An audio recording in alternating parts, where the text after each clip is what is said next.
मेज या मक्का, ये इंडिया में एग्रीकल्चर के अंदर एक नया दौर शुरू कर रहा है।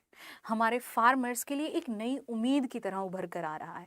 जो मक्का पहले सिर्फ आपका चारे के लिए यूज़ होती थी या फीड के लिए यूज़ होती थी, वही मक्का आज फ्यूल से लेकर के प्रोसेस्ड फूड तक के अंदर काम आ रही है। और यही सब कारण है कि हमारे फार्मर इसकी कल्टीवेशन की तरफ अट्रैक्ट हो रहे हैं। बट क्या मक्का में वो पोटेंशियल है कि हमारे फार्मर्स की इनकम को इंक्रीज कर सकें, हमारे क्रॉप रिसोर्सेज को डाइवर्सिफाई कर सकें? सो आइए देखते हैं हमारी इस वीडियो के थ्रू। सो अगर हम मिनिस्ट्री ऑफ एग्रीकल्चर का डाटा देखें तो ये डाटा कहता है कि जो मेज के अंडर एरिया था वो 61.73 लाख हेक्टेयर से बढ़ करके 71.21 लाख हेक्टेयर हो गया। और ये कोई बहुत पुराना डाटा नहीं, ये लास्ट ईयर का ही कंपैरिजन है कि लास्ट ईयर जो एरिया था अंडर मेज दैट वाज 61.73 लाख हेक्टेयर और आज ये बढ़ करके हो गया है 71.21 लाख हेक्टेयर। और ये जो इंक्रीज है ये कुछ ही स्टेट्स में नहीं कि बस आपको एक दो स्टेट में, बल्कि ये इंक्रीज सभी स्टेट्स में देखने को मिला है। सभी स्टेट्स के फार्मर जो हैं इसके कल्टीवेशन की तरफ काफ़ी ज़्यादा अट्रैक्ट हो रहे हैं। बट एक्चुअल क्या रीज़न है कि हमारे फार्मर्स इसकी कल्टीवेशन की तरफ अट्रैक्ट हो रहे हैं? सो मेज की जो डिमांड है अमंग द इथेनॉल मेकर बहुत ज़्यादा इंक्रीज हो गई है। और फीड के लिए भी, जो एनिमल फीड हम देते हैं उसके लिए भी मेज की डिमांड काफ़ी ज़्यादा इंक्रीज हो गई है। और यही सब कारण है कि फार्मर को सोयाबीन और अदर पल्स क्रॉप के कंपैरिजन में मेज ग्रो करके काफ़ी ज़्यादा इनकम मिल रही है, वो काफ़ी अच्छा प्राइस हैच कर रहे हैं। और इन्हीं सब कारणों की वजह से जो एरिया है मेज के अंडर वो काफ़ी ज़्यादा इंक्रीज हुआ है।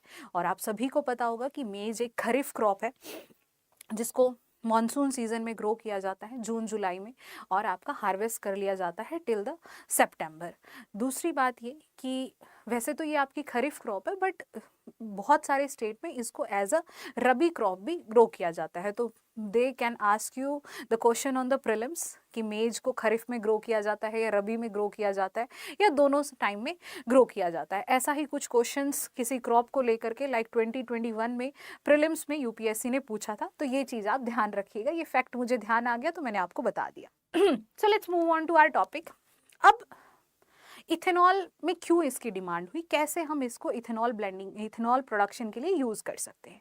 सो इथेनॉल में इसकी डिमांड यूज स्टार्ट हुई जब गवर्नमेंट ने एक नेशनल पॉलिसी ऑन बायोफ्यूल 2018 में जब ये लेकर के आए थे। इसको बाद में अमेंड भी कर दिया गया था 2022 में। ये पॉलिसी कहती है कि हमें नॉन शुगर फीड स्टॉक से इथेनॉल प्रोडक्शन करना है। नॉन शुगर फीड स्टॉक क्या है? बेसिकली मैं आपको इथेनॉल प्रोडक्शन का प्रोसेस बताऊं तो हमारे पास जो भी रिच इन शुगर प्रोडक्ट होते हैं जिसमें शुगर कंटेंट ज़्यादा है, उसका एनारोबिक फर्मेंटेशन किया जाता है by the use of micro organism. तो माइक्रो ऑर्गेनिज्म क्या करते हैं कि जो उसमें आपका शुगर रिजर्व है उसको कन्वर्ट कर देते हैं वो अल्कोहल में, और वो अल्कोहल होती है आपकी ethanol with the production of CO2। Carbon dioxide वो प्रोड्यूस करते हैं, साथ में इथेनॉल आपको प्रोड्यूस करके दे देते हैं बाय द एनारोबिक फर्मेंटेशन या एनारोबिक रेस्पिरेशन, सॉरी। तो इस प्रोसेस के थ्रू आपकी इथेनॉल बनती है। अब ये नॉन शुगर फीड स्टॉक क्या है? Actually non sugar feed stock जिनके अंदर कार्बोहाइड्रेट रिजर्व ज्यादा हो। Actually sugar is also a carbohydrate, but वो थोड़ा सा सिंपलर कार्बोहाइड्रेट हो गया जिसको माइक्रो ऑर्गेनिज्म बहुत इजीली ब्रेक डाउन कर सकते हैं। बट ये नॉन शुगर फीड स्टॉक जैसे आपका मेज हो गया, राइस हो गया, आपके ग्राम हो गए, आपके ब्रोकन ग्रेन या फिर मतलब कोई भी पल्सेस, इन सब में कार्बोहाइड्रेट रिजर्व तो है बट वो सिंप्लीफाइड शुगर नहीं है, थोड़ी कॉम्प्लेक्स है। तो माइक्रो ऑर्गेनिज्म इस कार्बोहाइड्रेट को ब्रेक डाउन करेंगे शुगर, और फिर उसको वो सिंपलर सब्सटेंस में जिसको वो कन्वर्ट कर देंगे इथेनॉल में। तो ऐसे होता है आपका इथेनॉल प्रोडक्शन। सो जब से ये पॉलिसी आई है और इस पॉलिसी के अंडर ये कहा गया है कि हम इथेनॉल ब्लेंडिंग करेंगे पेट्रोल में 20% इथेनॉल, 80% हमारा पेट्रोल होगा, और हमें ये टारगेट रीच करना है बाय द ईयर 2025। तो इस टारगेट को रीच करने के लिए जो इथेनॉल मेकर कंपनीज हैं उन सभी में मेज की डिमांड बहुत ज़्यादा इंक्रीज हो गई, because non sugar feed stock के अंदर जितनी भी क्रॉप्स आती है उसमें मिथेनॉल के अंदर सबसे ज़्यादा कार्बोहाइड्रेट आपका प्रेजेंट रहता है, दैट इज योर 60 to 70%। और ये जो कार्बोहाइड्रेट है ये स्टार्च है। दो तरीके के कार्बोहाइड्रेट हो गए आपके, वैसे तो बहुत सारे होते हैं, बट यहाँ मैं दो तरीके की बात कर रही हूँ, एक शुगर और एक स्टार्च। शुगर थोड़ा सिंप्लीफाइड है, स्टार्च थोड़ा कॉम्प्लेक्स है। माइक्रो ऑर्गेनिज्म को स्टार्च को ब्रेक डाउन करने में थोड़ी ज़्यादा मेहनत करनी पड़ती है, और आपका शुगर को ब्रेक डाउन करने में थोड़ी कम मेहनत करनी पड़ती है। और जब ये इसको ब्रेक डाउन करते हैं एनारोबिक रेस्पिरेशन के थ्रू, ये प्रोसेस फर्मेंटेशन कहलाता है, और इस प्रोसेस के थ्रू जब वो इसको ब्रेक डाउन करते हैं तो हमें जो एंड प्रोडक्ट मिलता है वो होता है हमारा इथेनॉल और कार्बन डाइऑक्साइड प्रोडक्शन। तो कार्बन डाइऑक्साइड तो हो गई प्रोड्यूस, बाकी जो हमारा इथेनॉल बना है उसको हम यूज कर लेते हैं हमारे इथेनॉल ब्लेंडिंग, ये हो गया।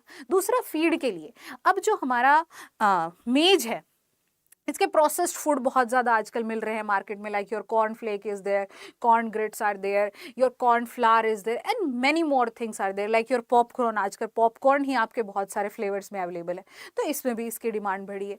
दूसरा लाइव स्टॉक सेक्टर, अर्लियर जो हमारी मेज थी वो फीड के लिए ही काम आती थी लाइव स्टॉक सेक्टर में, बट एक प्रोजेक्शन है जो कहता है कि इन द फ्यूचर ईयर्स हमारा जो लाइव स्टॉक सेक्टर है वो 8 से 10% ग्रोथ रेट पकड़ सकता है, ये इतनी ग्रोथ से बढ़ेगा। सो इस बढ़ती डिमांड को फुलफिल करने के लिए भी हमारे मेज की रिक्वायरमेंट बहुत ज़्यादा बढ़ गई है फीड के लिए। तो इसलिए हमारा मेज जो है वो बहुत अच्छी डिमांड, बहुत अच्छी उसकी डिमांड है मार्केट के अंदर। और due to this rise in demand last year ही, मतलब हमारी एकदम से डिमांड बढ़ी है मेज की। और अगर मैं आपको कहूं कि लास्ट ईयर में हमारा इतना प्रोडक्शन नहीं हुआ था कि हम मेज की रिक्वायरमेंट फुलफिल कर सके हमारी कंट्री की जितनी डिमांड है। सो इसलिए last year India was the net importer of मेज। इंडिया ने सबसे ज़्यादा आपका मेज को इंपोर्ट किया था फॉर फीड और इथेनॉल प्रोडक्शन के लिए। और इंडिया मेज इंपोर्ट जो है वो 2024-25 में आपके 9.7 लाख टन इतना हो गया था, जो पिछले साल के कंपैरिजन में 6 टाइम्स इंक्रीज हो गया था। 2023-24 में हमने 1.37 लाख मेज को इंपोर्ट किया था, जिसकी डिमांड 2024 में कितनी बढ़ गई आपकी 9.7 लाख।